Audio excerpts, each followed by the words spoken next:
Part 1. Questions 1 through 4. Listen to part of a talk in a life sciences class. Okay, today we're going to continue our look at endangered species with Ailuropoda melanoleuca. This creature, whose name means, black and white catfoot in Latin, is a member of the order Carnivora and is native to central western and southwestern China. It is listed as endangered in the World Conservation Union's red list of, threatened animals. There are about 1,600 left in the wild, and nearly 300 more live in zoos and breeding centers around the world. Most of them are in China. Excuse me, Professor. Are you talking about the giant panda? Good guess, Henry. You got it.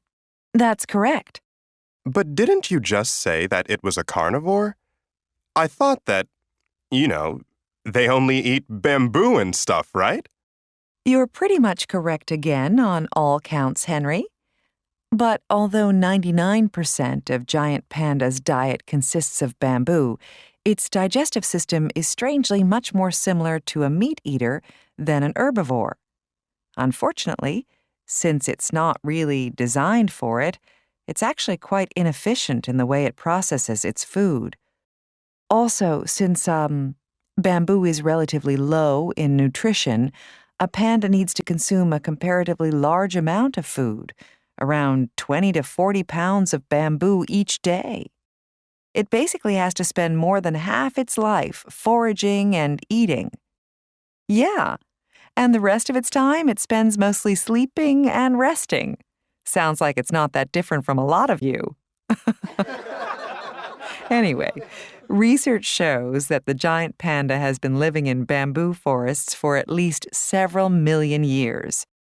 It is a highly specialized animal with some unique adaptations. Unlike other members of the Ursidae, or bear family, the giant panda usually eats while sitting upright. This pose looks remarkably similar to how we humans eat when we sit on the ground for a picnic. Watching giant pandas eat has actually become quite a popular attraction in zoos. To grasp the bamboo stems, it uses another adaptation. It has a pseudo-thumb. This is kind of an elongated and enlarged wrist bone, which is covered with a kind of fleshy pad of skin. Professor, I've heard that pandas are closer to raccoons than, true bears. Is that correct? They look way too cute to be bears. No, Shelley, though that's quite a common misconception. There was a lot of debate about it in the past, but recent DNA testing has shown that they are actually a kind of bear. And though many people find them cute-looking, males can weigh over 300 pounds, about the same size as an American black bear. They also have extremely strong jaws and can actually be as dangerous as any other member of the bear family. Attacks on humans are not unknown. Their distinctive black and white coloring definitely makes them very attractive for many people, though. Some scientists speculate that it helps provide effective camouflage in their native snowy homes, but in any case, it has not been effective in keeping them off the endangered species list. Low birth rate and habitat loss continue to threaten their survival. 1. What is the main topic of the lecture?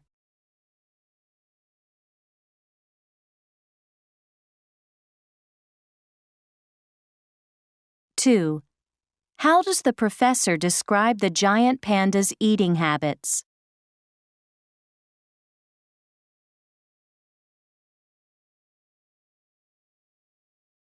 3. What behavioral feature of the animal has proved popular with zoo patrons?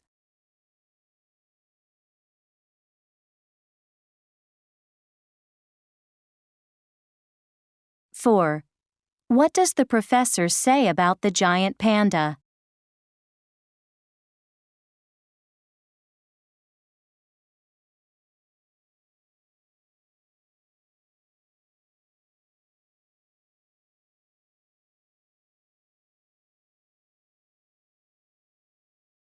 Questions 5 through 7.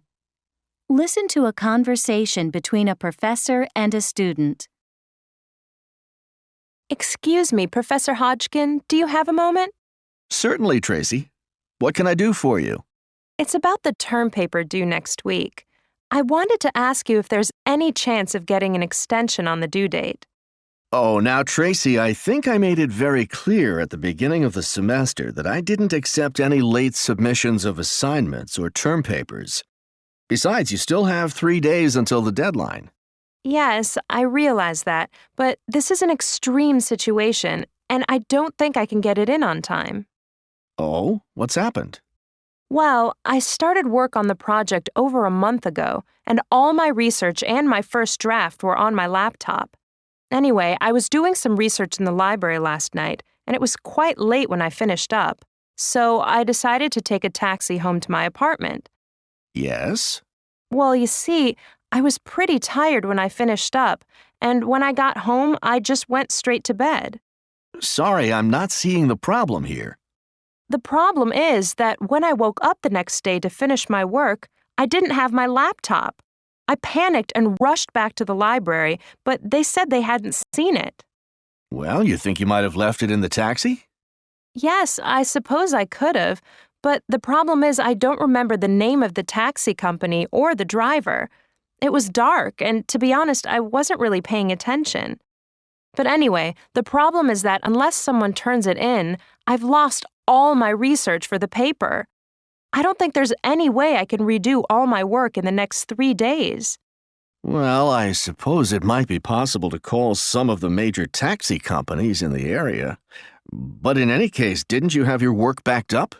Yeah, sure, I kept copies of my research on a USB drive, but unfortunately, it was in the same bag as my laptop. That's pretty dumb, I know, but I was mainly worried about breaking the laptop or my hard drive crashing or something like that, not losing the whole computer. Tracy, I'm really sorry to hear about this, but unfortunately, I don't think I can make an exception. It wouldn't be fair to the other students. I definitely suggest calling around the local taxi companies. They may have found it. If not, I will certainly be available if you want to discuss your work over the next few days, though. 5. Why does the student go to see the professor?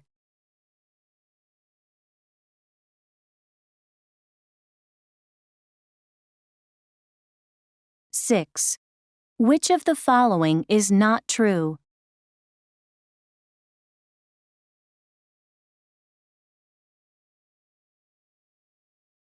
Seven.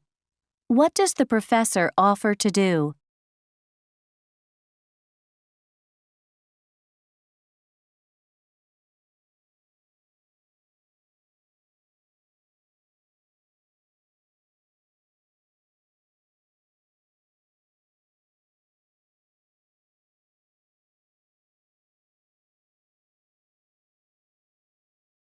Questions 8 through 10. Listen to a conversation between a student and an academic advisor. Thanks very much for agreeing to see me today, Mr. Jones. No problem at all, Julie. That's what I'm here for. Now, how can I help you today? Well, it's coming close to the deadline to make my decision for my elective course for next year, and I really wanted to get your advice. Okay, what are you thinking about for your electives? Well, I'm going for a bachelor's in business administration, so I'd like to do something that's useful for business management, but I also want to do something I'm interested in. Sounds good. Well, how about taking some credits in sociology? Understanding how people interact is a key element of business management, and there are some pretty interesting courses offered. Yeah, that's something I've definitely considered, but I'm thinking that in the future I'd like to work in Asia. So I've also been thinking about maybe Asian studies or even a course in Mandarin Chinese. Yeah, those would definitely be an asset if you're thinking about working in the Far East. Although you realize that you've already covered the language requirement by passing the Spanish competency certification. Yes, I realize that. I wasn't thinking about taking it for the language requirement. I just figure it could be useful in the future. At the rate China's economy is growing, some background in the language might look good on my resume. Only, I hear it's a really difficult language to learn, though. Yeah, so they say, but you're right. That could be a major plus if you're looking to get a job in the Asian business market. On the other hand, it is pretty specific. If you're thinking that you might like to deal with Japan and other Asian countries, a course in Asian studies could give you a broader, more general overview of the area. Yeah, that's exactly why I've come today. Either one of these courses would be a big help, and so would sociology. So I just can't seem to decide which would be my best option. It's a difficult decision, Julie, and I think it really depends on two main factors. First of all, how sure are you about where you want to work in the future? If you're sure that it's China or Taiwan, then taking a course in Mandarin might be your best choice.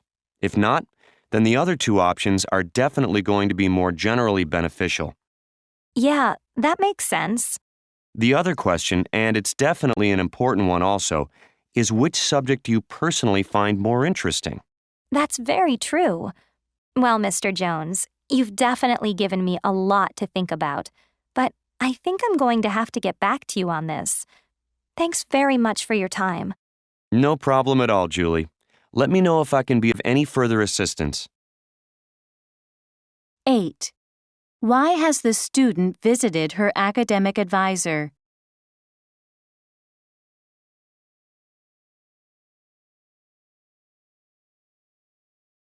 9. Which of the following is not true of the student?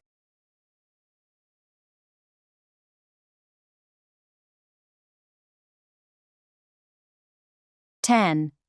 What recommendation does the advisor make?